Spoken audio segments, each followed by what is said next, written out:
해외여행을 다녀온 적이 없는 코로나19 확진자가 또 나왔습니다. 대구에 거주하는 60대 여성으로 영남권에서 발생한 첫 확진자입니다. 격리 직전까지 교통사고로 11일 동안 병원에 입원해 있으면서 교회와 호텔 등을 방문한 것으로 조사됐습니다. 정부 단속에도 마스크 수백만 장을 사재기 한 뒤 세배 폭리를 취한 마스크 유통업자들이 대거 적발됐습니다. 민주당 금태섭 의원이 조국 백서를 쓴 김남국 변호사가 자신의 지역구에 공천하려는 것을 두고 이번 공천을 조국 수호로 치를 수는 없다고 했습니다. 김 변호사는 돌연 오늘로 예정됐던 출마 회견을 취소했습니다. 미래통합당 김영호 공관위원장이 대구 경북 일부 의원들에게 불출마를 권유한 것으로 알려집니다. 경북 지역의 장석춘 의원은 오늘 불출마를 선언했습니다. 문재인 대통령이 충남의 전통시장을 방문했을 당시 경제적 어려움을 토로한 상인에 대한 비난이 쏟아집니다. 해당 상인은 신상까지 털렸습니다. 어제 벌어진 3회 이터널 사고 사망자가 5명으로 늘었습니다. 사고 원인으로 도로 결빙인 블랙아이스가 지목되자 도로공사 측은 부인했습니다. 터널 사고가 대형 사고로 이어지는 이유 포커스에서 짚어봅니다.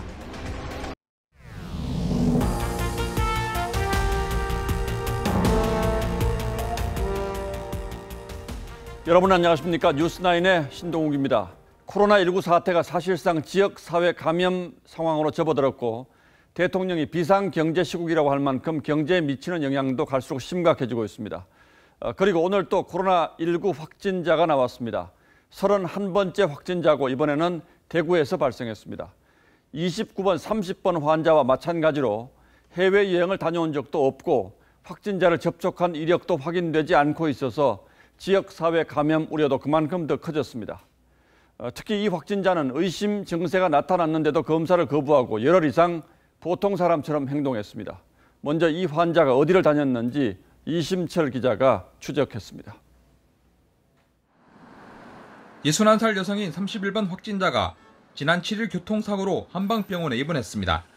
입원 첫날부터 오한 증세가 시작됐고 사흘 뒤엔 체온이 38.8도까지 오르는 등 코로나 의심 증세가 나타났습니다. 31번 확진자는 열흘간의 입원 기간 동안 대구 시내를 택시를 타고 돌아다녔습니다. 지난 9일에는 교회에 가 신도 500여 명과 2시간 동안 예배를 하고 직장에도 다녀왔습니다. 15일에는 지인과 호텔 뷔페에서 식사를 했습니다. 16일에도 같은 교회에서 예배에 참여했습니다. 확진자가 다녀간 대구의 병원과 호텔, 교회, 직장 등이 줄줄이 폐쇄되고 접촉자는 격리조치됐습니다. 당시에 좀 몇 분 정도가 계셨는지. 그래도 알 수 없어요. 앞서 31번 확진자는 지난달 29일 자신이 다니는 회사 본사가 있는 서울 강남을 다녀왔습니다. 서울 종로구에 29번, 30번 확진자에 이어 해외여행 이력도 확진자와 접촉하지 않은 코로나19 환자가 대구에서 또 나오면서 지역사회 감염 우려가 높아지고 있습니다. TV조선 이심철입니다. 자, 이심철 기자가 보도한 것처럼 이 환자는 지난달 말 서울로 올라와서 자신이 근무하는 회사의 세미나에 참석하는 것으로 확인되었습니다. 이때 100명이 넘는 직원들이 한 장소에 모여서 3시간가량 함께 있었다고 합니다. 이때까지 대구에서는 확진자가 없었기 때문에 여기서 감염됐을 가능성이 있는데 아직 참석자가 누구인지를 파악하지 못하고 있습니다. 장윤정 기자의 단독 보도입니다. 서울 강남의 모바일 상품권 유통업체입니다. 31번 확진자는 이 업체의 대구지사 직원으로 지난달 세미나 참석을 위해 동료들과 함께 상경했습니다.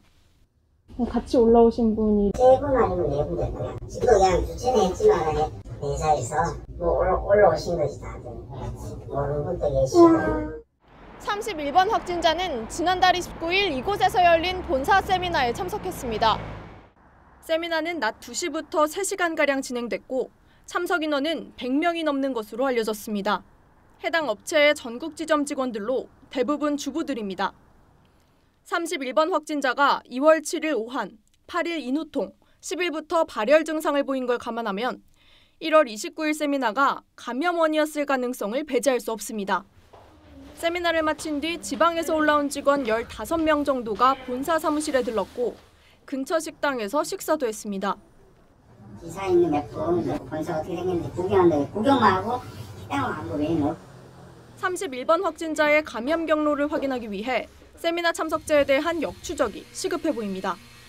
TV조선 장윤정입니다.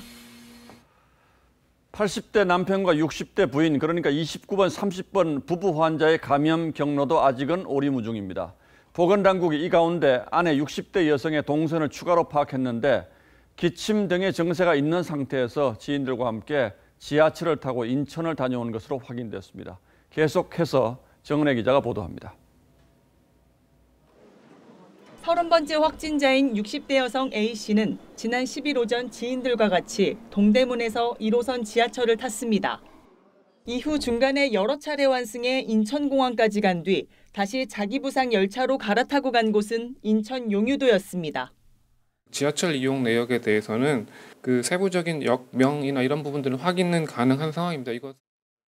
A씨는 지인들과 점심 식사를 한 뒤 경인 아라뱃길로 이동해 관광을 했고 다시 지하철을 타고 동묘로 돌아왔습니다. 문제는 인천 여행 나흘 전부터 A씨가 기침 등의 증세가 있었다는 겁니다. 해외여행을 다녀온 적이 없어 코로나19일 거라곤 의심하지 못했지만 이로 인해 바이러스 전파 위험성은 높아졌습니다. 밀폐된 부분에서는 나름대로 마스크도 착용하고 하지만 그런 것들이 100% 효과가 있는지 모르기 때문에 우려가 있죠. A씨는 집 근처 약국과 커피숍, 식당 등도 증세가 나타난 이후 다닌 것으로 파악됐습니다. 이로 인해 지금까지 20명이 접촉자로 분류돼 자가 격리됐습니다. 하지만 사흘간의 행적은 아직 파악되지 않아 접촉자는 더 늘어날 전망입니다. TV조선 정은혜입니다. 29, 30, 31번 환자의 경우에서 의심되듯 이미 지역사회 전파가 시작됐다면 가장 먼저 취약계층이 위험하다고 봐야 할 겁니다. 정부가 이에 따라 상당수가 중국 동포인 요양병원 간병인을 대상으로 전수조사에 나섰는데 불똥이 엉뚱한 곳으로 튀고 있습니다. 중국을 다녀온 이력 때문에 업무에서 배제되는 간병인이 늘어나면서 간병인 부족 사태가 심각하다고 합니다. 신은서 기자가 취재했습니다. 서울의 한 요양병원. 건강보험공단 직원이 와서 원인 모를 폐렴 환자가 있는지 조사합니다. 총 12분이고 지금 현재 항생제라든가 이런 게 들어가고 계신 분이 2분이 계신 거고요. 간병인들이 중국을 다녀왔는지도 파악합니다. 1월 24일 이후에 특별 출입국 관리 지역인 중국이나 홍콩, 마카오 등을 방문한 이력이 있는지를 저희들이 확인을 하고 있으시면은 업무에서 배제가 되는지 그런 부분을 확인을 하고 있습니다. 하지만 이미 요양병원이 자체적으로 중국을 다녀온 간병인은 업무에서 배제시켰습니다. 상당수 간병인들은 중국에서 돌아오지도 못했습니다. 요양병원들은 간병인 대다수가 중국 동포이다 보니 인력난에 직면한 실정입니다. 석방에서 1월 16일 날 갔는데 아직 중국에서 못 오셨어요. 기존의 분들이 계속 지금 한 달 이상 계속 근무를 하고 계시는데 그분들이 이제 원래는 좀 쉬셔야 되는데 쉴 인력을 저희가 지금 대근자를 좀 못 구하고 있는 형태입니다. 사태가 장기화되면 환자에게 피해가 돌아갈 수밖에 없습니다. 충원이 제대로 이루어지지 않으면 그 간병 서비스 부담이 늘어나서 환자분의 영양 상태나 건강 상태에 매우 안 좋은 영향을 줄 수 있습니다. 이제 실태 파악에 나선 정부의 대책은 아직 없습니다. TV조선 신은서입니다. 어디서 누구에게서 감염됐는지 알 수 없는 확진자가 잇따라 나오자 보건당국이 코로나19 사태의 새로운 국면을 맞고 있다며 위기감을 드러냈습니다. 의사협회는 1차 방역에 실패했다며 감염병 대응 단계를 심각 단계로 높이라고 요구했습니다. 보도에 최원영 기자입니다. 종로 노인종합복지관과 기원 등을 이용한 것으로 확인된 82살의 29번째 확진자. 보건당국은 사흘째 감염이 일어났을 증세 발현 이전에 2주간 행적을 쫓고 있지만 단서를 찾지 못했습니다. 경증으로 증상이 있었는데 인지가 되지 않고 한 단계를 거쳐서 만약에 전염이 되게 되면 그런 연결고리를 찾기가 어려울 수는 있겠다라고 생각을 합니다. 국내에서도 잇따라 역학적 연결고리를 알 수 없는 확진자가 발생하자 보건당국은 새로운 국면을 맞고 있다며 위기감을 나타냈습니다. 하지만 아직 지역사회 감염은 아니라고 밝혔습니다. 이에 의사협회는 지역사회 감염을 막기 위한 1차 방역에 실패했다고 지적했습니다. 정확하게 지역사회 감염입니다. 감염병 대응 단계에서 지금 경계 단계를 심각 단계로 당연히 올려야 되는 것이죠. 보건소 등에서 늘어날 의심 환자 검사를 감당하기 어렵다며 1차 의료기관들과 대응책을 논의하자고도 제안했습니다. 또 중국 전역으로 입국 제한 지역을 확대하고 일본도 오염 지역으로 검토하라고 했습니다. 정부는 1, 2차 의료기관이 준수할 의료 지침을 내일 내놓겠다고 밝혔습니다. TV조선 최현행입니다. 문재인 대통령은 지금 상황이 코로나19로 인한 비상경제 시국이라며 특단의 대책이 필요하다고 했습니다. 하지만 정부가 이미 항공, 여행, 외식 등 코로나19 피해업계 지원책을 연일 쏟아내고 있어서 특단의 대책이라는 게 결국은 총선 전 추경 카드가 될 가능성이 높다는 분석입니다. 송병철 기자가 취재했습니다. 정부가 오늘 코로나19 대응을 위해 1,000억 원 넘는 예비비를 쓰기로 했습니다. 검역과 방역에 드는 인력, 물자, 장비를 늘리고 격리자의 생활지원비 등을 지원하기 위한 돈입니다. 국무회의를 주재한 문재인 대통령은 비상경제 시국이란 상황인식을 가져야 한다며 특단의 대책을 주문했습니다. 전례가 있다, 없다를 따지지 말고 생각할 수 있는 대책들을 책상 위에 모두 꺼내놓고 가능한 모든 수단을 동원해야 할 것입니다. 정부는 어제까지 자동차와 부품업계 연장 근로를 허용하거나 경영난에 빠진 저비용 항공사와 해운업, 관광업계의 긴급 자금 지원, 외식업계에 대한 금리 인하 등 긴급 대책을 이미 내놨습니다. 추가 대책으론 세금 감면이나 환급 등 소비 진작 방안이 포함될 것으로 보이는데 결국엔 추경으로 이어질 가능성이 큽니다.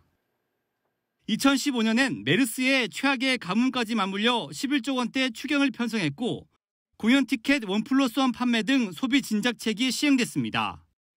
재정의 상당 부분을 상반기에 당겨 쓰기로 한 상황이어서 추가적인 규모의 확대보다는 홍남기 부총리는 현 단계에서 추경을 검토하지 않는다고 어제까지 수차례 강조해왔습니다. TV조선 송병철입니다. 큰 걱정이 또 하나 있습니다. 한국 대학에 재학 중인 중국인 유학생들이 이제 곧 개학을 맞아 돌아올 때가 됐습니다. 교육부는 일단 2주간 격리를 시켜서 등교하지 못하도록 하겠다는 계획을 밝힌 바 있는데 이게 가능한 것인지 따져보도록 하겠습니다. 자, 강동 기자. 예. 국내 대학에 재학 중인 중국인 유학생들은 대략 몇 명이나 됩니까? 그러니까 상당히 많습니다. 한 7만여 명 정도 되는데요. 이 다른 나라에서 온 유학생들과 비교해봐도 최대 규모라고 할 수 있습니다. 자, 그런데 이렇게 많은 수의 학생들을 어떻게 격리를 하겠다는 거죠? 일단 기숙사에 입실하는 중국인 학생들에게 이 1인 1실을 배정해서 2주 동안 격리를 시키고 이 외출이나 다른 사람과 접촉을 자제하게 한다는 겁니다. 자, 보통 대학 기숙사를 가보면 예. 2인실 또는 4인실이 기본인데 방이 그만큼 여유가 있습니까? 그러니까 대학마다 중국인 유학생 규모와 그리고 기숙사 상황이 다르겠지만요. 현실적으로는 어렵다고 할 수 있습니다. 자, 앞으로 620여 명이 입국 예정을 할 것으로 알려진 인하대에 저희가 이제 1인 1실이 가능하냐 이런 입장을 물어봤더니요. 불가능하다 이런 답변을 받았습니다. 자, 특히 지방에 있는 대학일수록 더 상황은 열악합니다. 이 충북 청주대는 아예 중국인 유학생들의 입국 날짜를 조정해서 100명씩 수용하겠다는 계획이고요. 자, 호남대는 커튼으로 방을 나눠서 한 방에 2명씩 수용한다고 합니다. 자, 부산 동의대는요, 이 교회 호텔을 이용한다고 이야기하고 있습니다. 학교들이 뭐 비상이 걸렸겠군요. 예. 정부가 좀 꼼꼼히 따져보고 대책을 발표했으면 좋았을 텐데 너무 성급하게 발표한 것 아닌가요? 예, 그렇습니다. 그래서 각 대학들이 굉장히 불만들이 많습니다. 또 방을 확보하려다 보니까 이 한국 학생들의 방까지 비워줘야 하는 경우도 생겨서 우리 학생들의 피해도 생기고 있습니다. 자, 교육부는요, 또 시도지사들에게 지자체 소유의 숙박시설을 제공해달라 이렇게 요청을 했는데 과연 지자체에서 얼마나 나서줄지는 미지수입니다. 자, 이렇게 격리하는 것 자체도 문제입니다만 예. 또 이 학생들이 밖으로 나가지 못하도록 관리도 해야 되고 또 밥도 챙겨줘야 되고 이런 예. 문제들이 있을 텐데 이건 그럼 또 누가 합니까? 이것도 마찬가지로 대학에서 해야 됩니다. 비용도 문제인데요. 정부는 예비비로 지원하는 방안을 검토 중이라고는 하는데 이 전액 지원은 힘들 수도 있다고 합니다. 들어보시죠. 예비비나 이런 것들을 협의는 하고 있습니다만 뭐 100% 또 다 지원하기는 어려운 측면이 있어서 이제 가능한 범위 내에서 지원을 하고 또 사용할 수 있도록 하는 것도. 2주간 격리한다. 말은 쉬운데 이런저런 문제들을 다 따지고 보니까 이게 과연 제대로 될지 걱정이네요. 예, 그렇습니다. 이 수칙을 위반한 학생은요, 이 불이익을 받도록 사전에 동의서를 작성하긴 하는데 말씀하신 대로 강제성이 없다 보니까 실제 학생들이 잘 지킬지는 의문입니다. 자, 거기다가 기숙사를 이용하지 않는 중국인 유학생들의 수도 무시 못하는데요. 원룸 같은 곳에서 자취하는 중국인 유학생들의 경우에는 자가 격리를 해야 되는데 학교가 관리하는 데 한계가 있을 수밖에 없어서 이 관리의 사각지대가 될 가능성이 높습니다. 자, 이건 국가 차원의 방역 문제인데 정부가 좀 구체적인 문제를 좀 따져보지 않고 너무 성급하게 일방적으로 대책을 발표하는 것 아닌가 하는 생각이 드네요. 예, 강동원 기자 잘 들었습니다.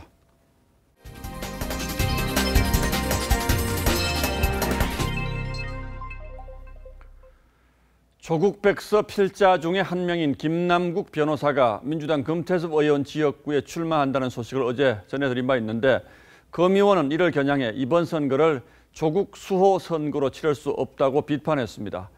그러자 당초 오늘 오후 기자회견을 예고했던 김 변호사가 돌연 회견을 취소했습니다. 그러면서도 출마 의사는 분명히 밝혔습니다. 이번 선거를 조국 대 반조국의 프레임으로 치르면 안 된다는 민주당 내부의 고민과 그렇다고 경선을 막을 수도 없는 명분이 부딪히고 있는 듯합니다. 분위기가 상당히 미묘하죠. 김보건 기자가 더 자세히 설명하겠습니다. 금태섭 의원이 조국 전 장관을 옹호해온 김남국 변호사의 자기 지역구 출마를 조국 수호라며 작심 비판했습니다. 이번 총선을 조국 수호 선거로 치를 수는 없습니다. 강서갑이 19대 총선 때의 노원갑이 되어서는 안 됩니다. 19대 총선 당시 서울 노원갑에 전략 공천된 낙곰수 김용민 씨의 여성 비하 발언 논란이 선거 전체 판세에 영향을 줬던 점을 상기시킨 겁니다. 조국 전 장관은 당시 김 씨의 후원 회장을 맡았습니다. 당 안팎에서 금태섭 찍어내기 아니냐는 관측이 나오자 적극 대응에 나선 걸로 보입니다. 김 변호사는 오늘 오후 출마 기자회견을 예고했다가 돌연 취소했습니다. 대신 페이스북을 통해 출마를 포기하라는 전화가 걸려왔다며 조국 수호 프레임은 허구라고 밝혔습니다. 그러면서 선의의 경쟁을 하고 싶다고 했습니다.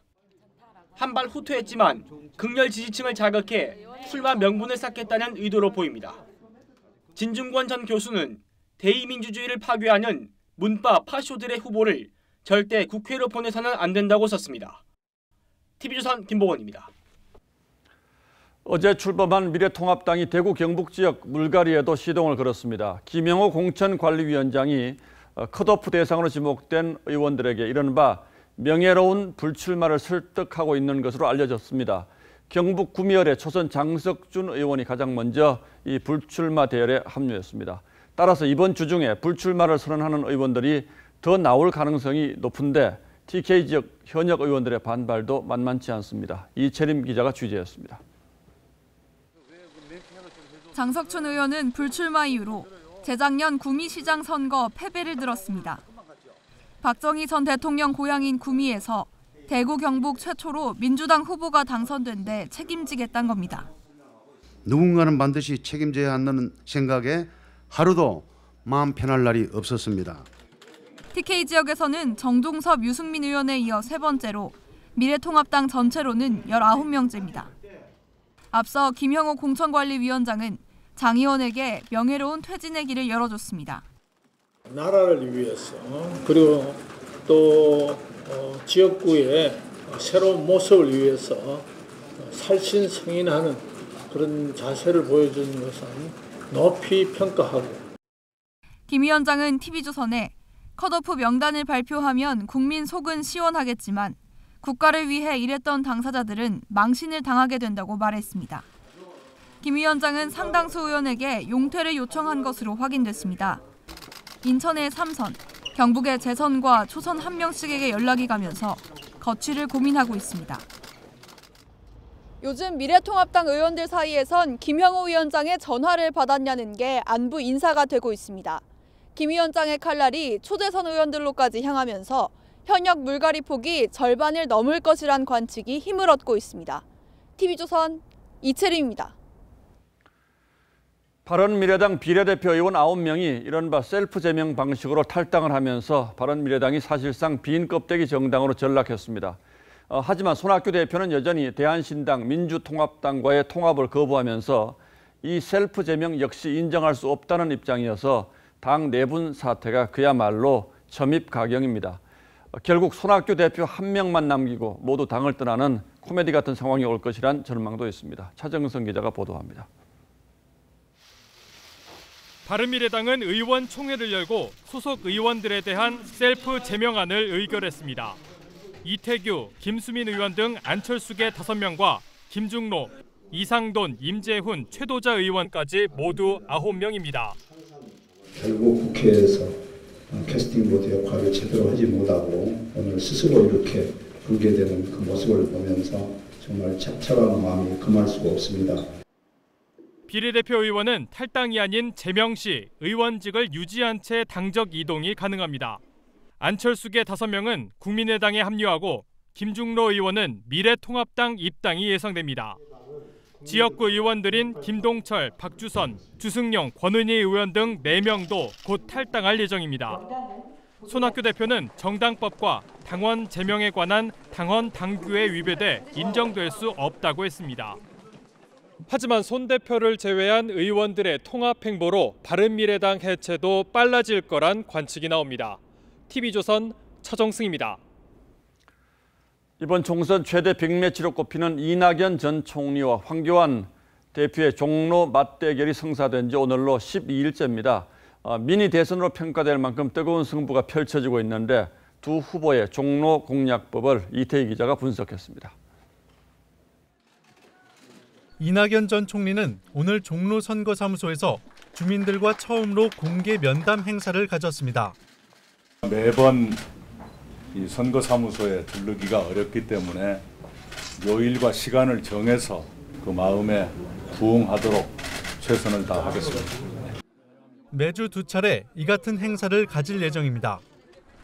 미래통합당 황교안 대표는 대규모 아파트 단지에서 종로 교육 공약을 1호 공약으로 발표했습니다. 젊은 종로, 활기찬 종로를 위한 초등학교 유치가 필요합니다. 가장 먼저 실천해야 할 제1호 공약으로 약 13만 명의 유권자가 있는 종로는 역대 선거에서 동별로 지지 성향이 뚜렷하게 구분됐습니다. 지난 총선에선 서쪽에 위치한 평창동과 사직동에서 새누리당 표가 많이 나왔고 종로의 동쪽 끝 해화동과 창신, 숭인동은 민주당 쪽 텃밭으로 분류됩니다. 이런 탓에 두 후보 모두 당 지지세가 약한 지역에 집을 구하고 취약 지역을 우선 공략하는 전략을 쓰고 있습니다. 이전 총리 아파트가 위치한 이곳 교남동 인근은 부촌 밀집 지역으로 알려져 있는데 상대적으로 보수 성향 유권자들이 많은 것으로 전해집니다. 반면 황 대표가 살고 있는 명륜동 아파트 인근엔 다세대 주택이 밀집해 있고 젊은 층과 진보 성향 지지자가 많은 편으로 알려져 있습니다. 두 후보의 상대 텃밭 공략 여부가 승패를 가를 가능성이 높습니다. TV조선 이태희입니다. 어제 벌어진 3회 2터널 사고 사망자가 5명으로 늘었습니다. 이 사고 운전자들은 원인으로 도로에 살얼음이 끼었었다면서 이른바 블랙 아이스를 지목하는데 도로공사 측은 사고 발생 30여 분 전에 제설제를 살포했었다면서 적극 부인했습니다. 박건우 기자가 양측에서 오가는 공방을 취재했습니다. 연쇄 추돌 30분 전 3회 2터널. 제설차 2대가 염화칼슘을 뿌리며 터널을 지납니다. 30분 뒤 대형 트럭과 승용차 등이 줄줄이 미끄러집니다. 뒤따라오던 트레일러가 뒤집히고 불길이 치솟습니다.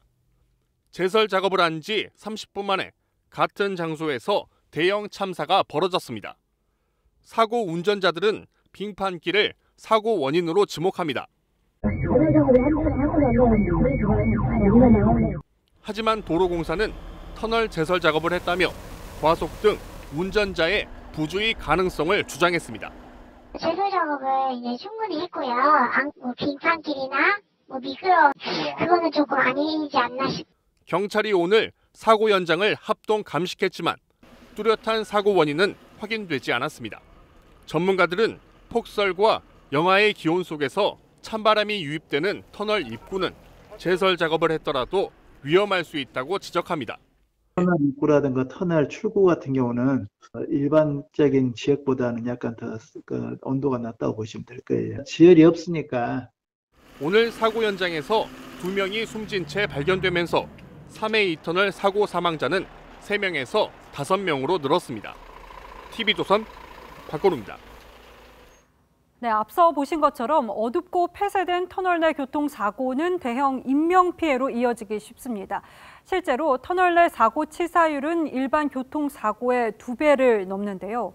오늘의 포커스는 위험천만한 사고가 끊이지 않는 터널 안으로 들어가 보겠습니다. 흰 연기를 뿜는 3회 2터널 입구. 고철 덩어리가 된 차량들은 원래의 형체를 가늠하기조차 힘듭니다. 딱 타버렸다고 차가. 피해를 더욱 키운 건 탱크로리에서 나온 독성 물질 질산 18,000리터였죠. 하지만 터널 안에는 스프링클러도 환기 시설도 없었습니다. 3년 전 3명의 사망자를 낸 창원터널 추돌 사고. 이때도 트럭에 실린 윤활유 드럼통 70개가 폭탄으로 변해 터졌습니다. 당시 트럭 운전자는 드럼통을 차에 묶지 않은 채 달렸습니다. 어둡고 폐쇄된 터널 안은 사고 발생 시 얼마나 위험해질까요? 유독가스가 순식간에 퍼지고 내부 열기는 오르는 데다 앞도 보이질 않습니다. 터널 교통사고의 치사율은 교통사고 평균 치사율의 2배가 넘는 4.59%. 터널 내 안전이 더욱 필요하지만 현실은 그렇지 않습니다. 20대 여성 4명의 목숨을 앗아간 2016년 봉평터널 사고. 강릉에서 피서를 하고 집으로 가던 젊은 여성 4명이 50대 버스기사의 졸음운전으로 참변을 당했습니다. 터널을 레이싱 경기장으로 악용한 일당도 있습니다.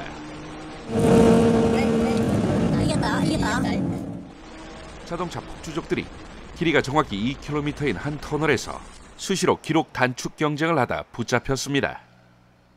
터널 내 차선 변경은 불법이지만 트럭이 차선을 바꾸다 뒤집혀 폭발하고 차선 변경 후 접촉사고를 내고 달아나는 얌체 승용차도 있습니다. 터널 내 아찔한 상황에 기적 같은 일도 벌어집니다.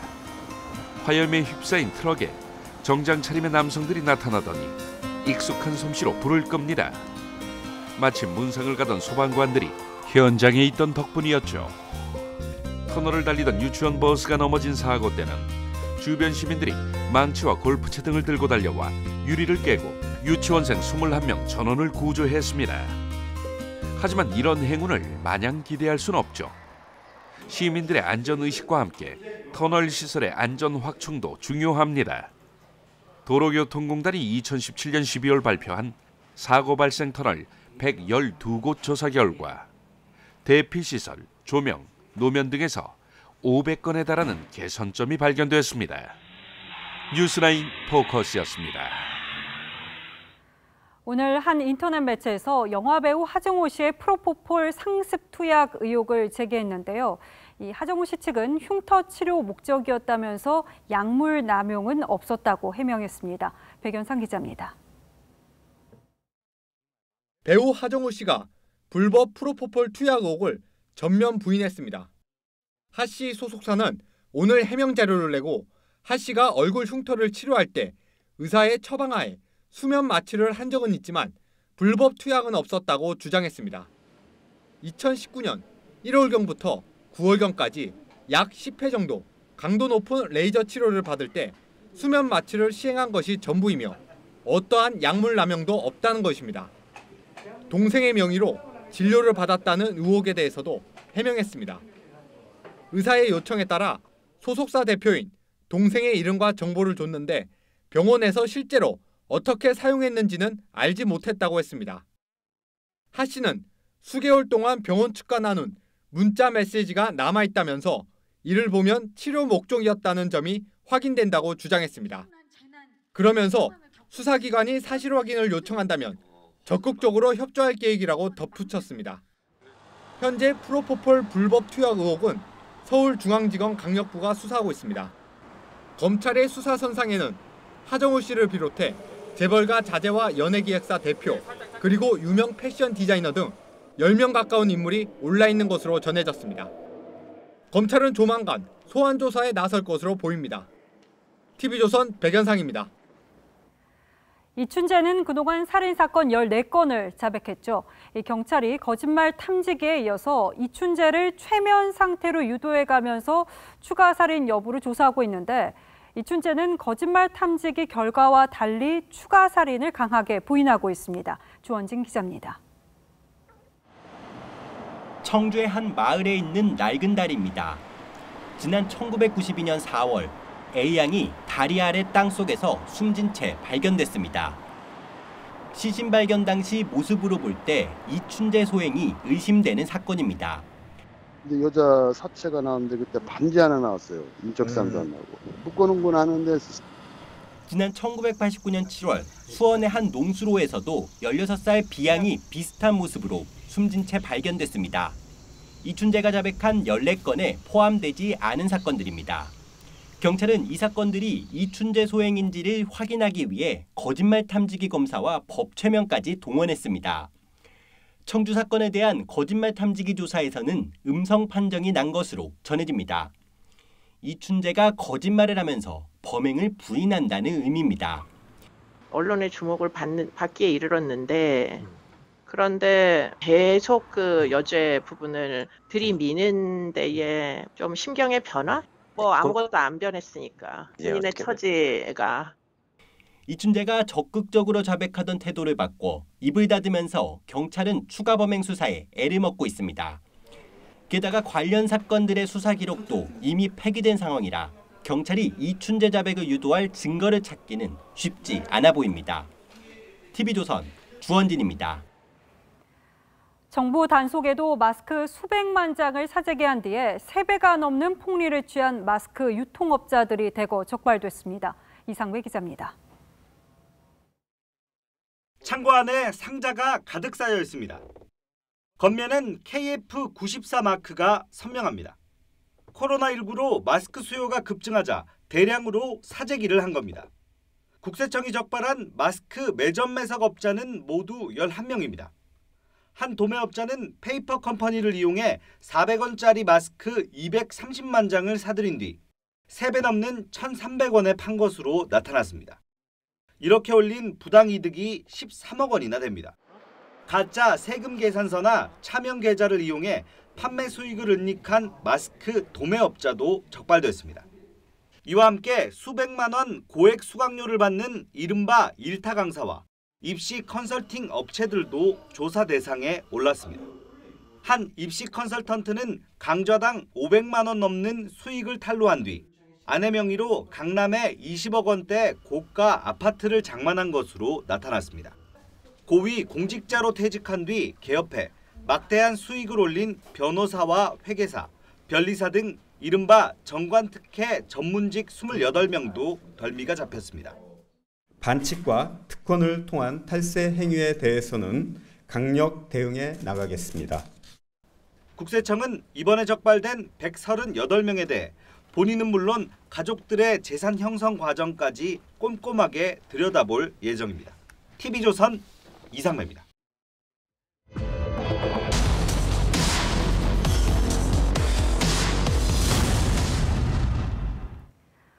올 들어 바뀐 것 중 하나가 대형마트에서 포장용 테이프가 사라진 것이죠. 이 환경 오염 물질을 줄이자는 취지인데 잘 지켜지고 있나 저희 취재진이 확인을 해보니까 예상 외로 일부 마트 직원이 문제였습니다. 판매를 위해서 상품에 테이프를 칭칭 감는 게 예사였습니다. 소비자탐사대 김하림 기자입니다. 테이프와 노끈이 사라진 대형마트 자율포장대. 아니, 어때요? 그럼 뭘로 포장을 해? 테이프를 사붙이고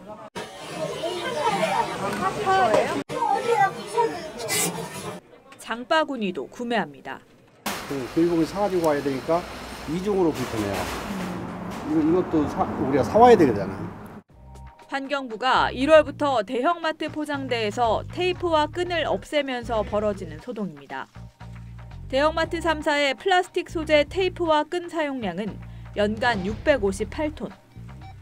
테이프가 붙은 종이 상자는 재활용도 불가능하자 정부가 내린 조치입니다. 테이프 사용이 줄었는지 마트를 돌며 확인해봤습니다. 그런데 직원들이 테이프 붙이는 소리가 끊이지 않습니다.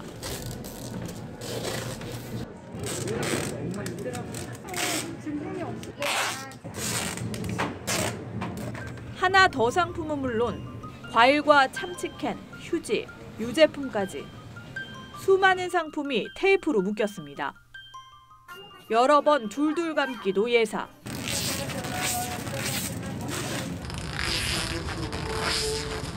혹시 테이프는 뗄 수는 없는 거예요? 그러네요. 집에 가면 또 다 막 떼야 돼서. 그러면 어떻게 수건만 감아드려요? 제가 방금 마트에서 구매한 제품들인데요. 테이프가 너무 많이 붙여져 있어서 이 테이프만으로 종이 상자를 포장할 수 있을 것 같습니다. 한번 시도해 보겠습니다.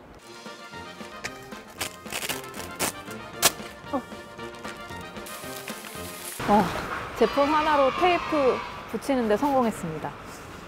테이프를 소비자는 못 쓰게 하고 마트 직원은 펑펑 쓰는 건데 직원들이 테이프를 얼마나 쓰는지 취재진이 장을 본 뒤 살펴봤습니다.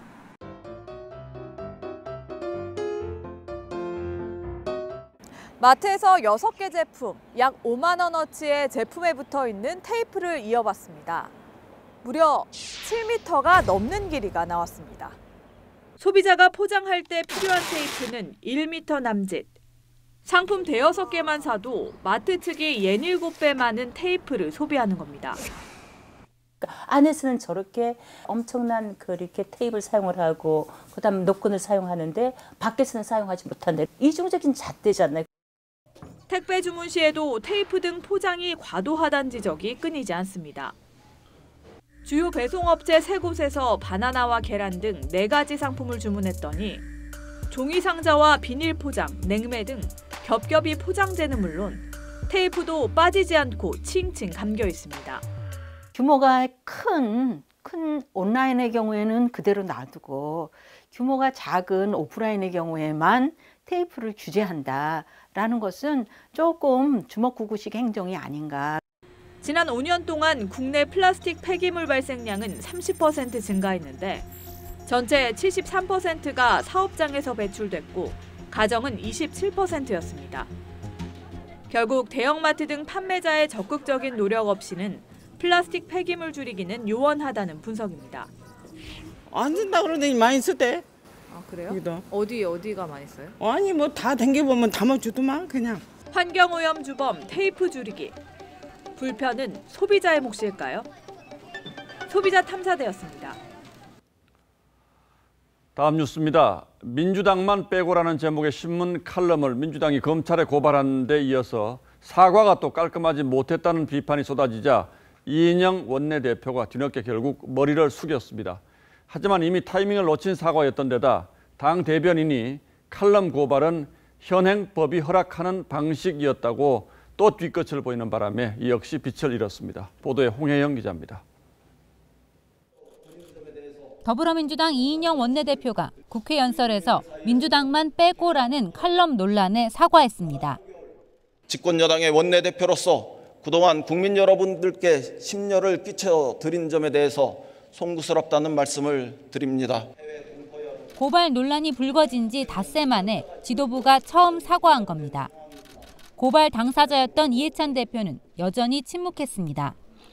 이재정 대변인은 사과하면서도 뒤끝을 남겼습니다. 언론사가 어쨌든 현행법에서는 제재를 하고 있는 방식에 좀 점검을 하지 않고 있다는 지점의 문제 제기와 형사적 수단을 쓴 것은 현행법이 허락하는 방식이라 할지라도 해당 칼럼을 실은 언론사를 문제 삼으면서 고발 역시 법에 따른 것이라고 주장한 겁니다. 여권 극렬 지지층은 임미리 교수에 대한 인신공격을 이어갔고 임 교수를 고발했습니다. 임 교수도 어제 사과를 수용한 이후 아무 입장을 내지 않았습니다. 권력으로 표현의 자유를 탄압하려 했다는 논란이 중도층 표심을 자극할 것을 우려해 민주당 지도부가 몸을 낮췄지만 사과에 진정성이 있느냐는 논란은 계속되고 있습니다. TV조선 홍혜영입니다. 극단적인 여권 지지자들의 집단적인 행동은 이뿐만이 아닙니다. 한 시장 상인이 문재인 대통령 앞에서 다소 정제되지 못한 표현으로 경제적 어려움을 호소했는데 이걸 이유로 신상털기를 하는가 하면 보수 성향의 유튜버를 한꺼번에 신고할 수 있는 앱까지 등장했다고 합니다. 조덕현 기자가 이어서 보도하겠습니다. 지난 9일 충남 전통시장을 찾은 문재인 대통령. 좀 어떠세요? 너무 장사 안 돼요. 어떻게 수습해야 되는 거 아닌가요? 거지 같다는 표현 때문에 해당 상인은 여권 지지자들의 표적이 됐습니다. 해당 가게 이름을 인터넷에 공유하고 상인이 거지 같다, 마음이 고약하다는 비난글도 달렸습니다. 힘들어서 힘들다고 말했는데 불매운동하고 뭐 신상 풀어가지고 전에 그게 말이 되냐고. 주변 상인들까지 이번 논란을 걱정하고 있습니다. 장사가 너무 안 되다 보니까 반가운 마음도 있었고 응석어린 말이 튀어나오는 것처럼 하신 걸로 좀 이해해 주시고. 그런가 하면 보수 성향 유튜버를 모아 한꺼번에 신고하는 휴대전화 앱까지 나왔습니다. 공격 대상이 된 유튜버 영상을 수십 개씩 자동 선별한 뒤 부적절 영상으로 신고하고 댓글도 달 수 있습니다. 야당은 해당 앱이 선거법 위반에 해당한다며 규제를 요구했습니다. 제2의 드루킹 음모의 다름 아닙니다. 유튜브 여론 조작에 특화되어 있는 것 같습니다. TV조선 조덕현입니다. 네, 전국 검사장 회의를 사흘 앞두고 벌써부터 법무부와 검찰 간 전초전이 벌어지고 있습니다. 추미애 법무장관은 만찬을 추가하면서 소통에 신경 쓰는 모습인데 회의 전 과정 공개를 요구하는 검찰 내부의 목소리에는 부정적 의견을 분명히 했습니다. 조정린 기자입니다. 취임 이후 국회 본회의에서 처음 인사하는 자리였지만 시대적 소임인 검찰 개혁을 완수하고 국민이 존중받는 편안한 나라, 인권과 민생 중심의 공정 사회를 만드는 데 최선을 다하겠습니다. 인사말이 끝나기가 무섭게 야당 의석에선 야유가 쏟아졌습니다. 추미애 법무장관의 검찰 개혁에 대한 불신을 드러낸 건데 오는 21일 전국 검사장 회의를 둘러싼 추 장관과 검찰 간 갈등의 골도 깊어지는 양상입니다. 수사와 기소검사 분리 문제 등을 논의하겠다는 추 장관을 향해 검찰 내부에서 회의 전 과정을 전체 검찰 구성원에게 공개하라는 요구가 불거진 겁니다. 이 때문에 검사장 회의에서 강성 발언이 쏟아질 것이란 예상도 나왔습니다. 검사장 회의엔 지난달 인사 조치된 강남일 대전 고검장과 박찬호 제주지검장은 물론 최근 이성윤 서울중앙지검장을 공개 비판한 문찬석 광주지검장 등도 참석할 예정입니다. 법무부도 이를 의식하는 분위기입니다. 법무부 관계자는 어느 정부 부처도 회의 전 과정을 외부에 공개하는 경우는 없다며 사실상 거부 의사를 분명히 했습니다. 대신 회의 시간을 줄여 오후로 바꾸고 만찬 일정도 포함시켰습니다.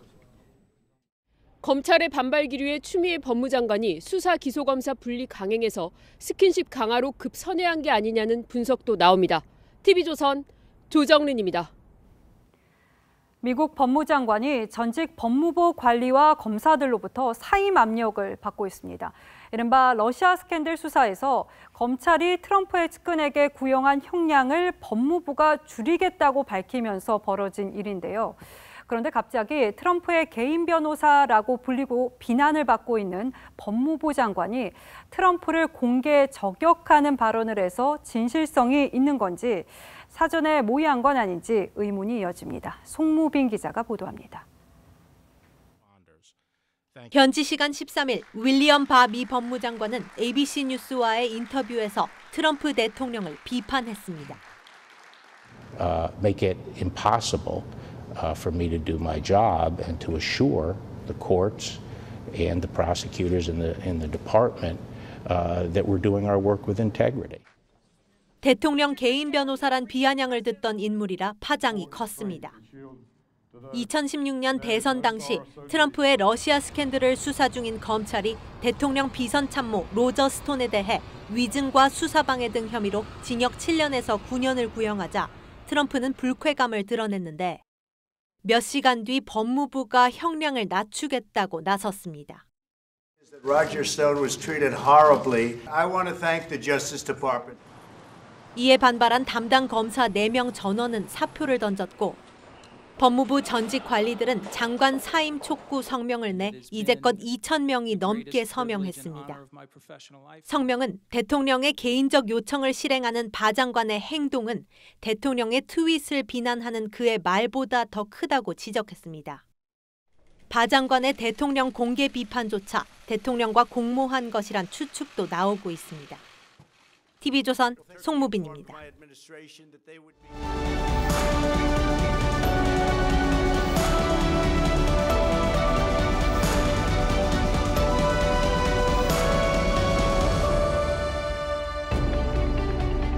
관객을 빨아들이는 힘이 대단한 영화 대부입니다. 그중에 큰아들 소니가 습격당하는 장면 한번 보시죠. 자세히 보시면 차 앞 유리가 박살났다가 다시 붙어있고 없어졌다가 또 붙어있기를 반복합니다. 그래도 알아차린 관객이 거의 없었다고 합니다. 한 가지 일에 온 정신을 쏟으면 명백하게 존재하는 다른 것이 보이지 않곤 합니다. 그런 심리를 보이지 않는 고릴라라고 합니다. 미국 심리학자가 각기 흰옷과 검정 옷을 입은 두 팀의 농구 경기 영상을 보여주면서 흰옷 팀이 패스를 몇 번 했는지 세어보라고 했습니다. 영상에서는 고릴라처럼 차려입은 선수가 가슴을 두드리다 나갔지만 보는 사람 절반이 패스 횟수를 세느라 그런 게 있었는지조차 몰랐습니다. 정치에서는 선거가 딱 그렇습니다. 거창한 다짐도 원칙도 다 집어삼켜 고릴라처럼 만들어버리는 블랙홀이 되기 십상입니다. 정부는 12.16 부동산 대책을 발표할 때 이른바 풍선 효과가 나타나는 지역에 즉각 규제를 확대 적용하겠다고 천명한 바 있습니다. 걱정했던 대로 수원, 용인, 성남 이른바 수용성 집값이 급등해서 정부 규제 기준을 넘어섰습니다. 그리고 급등세는 다른 수도권 지역으로도 옮겨 붙을 조짐입니다. 당연히 정부가 추가 대책을 내놓을 것이란 전망이 많았고 실제로도 정부는 그렇게 움직였습니다. 그런데 정부가 갑자기 결정을 유보했습니다. 총선을 걱정한 민주당의 반대로 제동이 걸렸다고 합니다. 그래서 살펴봤더니 수용성 지역구 13곳 중에 9곳이 민주당 의원이 현역으로 있는 지역구였습니다. 설마 하면서도 얼마 전 우한 교민 격리 장소를 갑자기 변경했을 때를 다시 떠올릴 수밖에 없습니다. 정부가 하늘이 두 쪽 나도 잡고야 말겠다던 부동산입니다. 강력한 그런 여러 가지 이 방안들을 계속 강구해서라도 반드시 그런 다짐이 선거를 앞둔 표계산 앞에서 무색하게 됐습니다. 그런데 이런 일이 어디 부동산뿐이겠습니까? 코로나19를 내세운 추경 편성부터 신공항 건설 같은 SOC 사업까지 선거철만 되면 꺼내는 그때 그 정책들이 여당 내부에서 잇따라 나오고 있습니다. 총선이 가까워 올수록 또 어떤 선심 정책들이 이어질지 알 수 없습니다. 그런 선거판을 시인이 야유합니다. 우습고 우습구나. 어제는 주홍색, 오늘은 초록으로, 내일은 또 무슨 색으로 변색할래? 팔색조. 2월 18일 앵커의 시선은 총선 블랙홀이었습니다.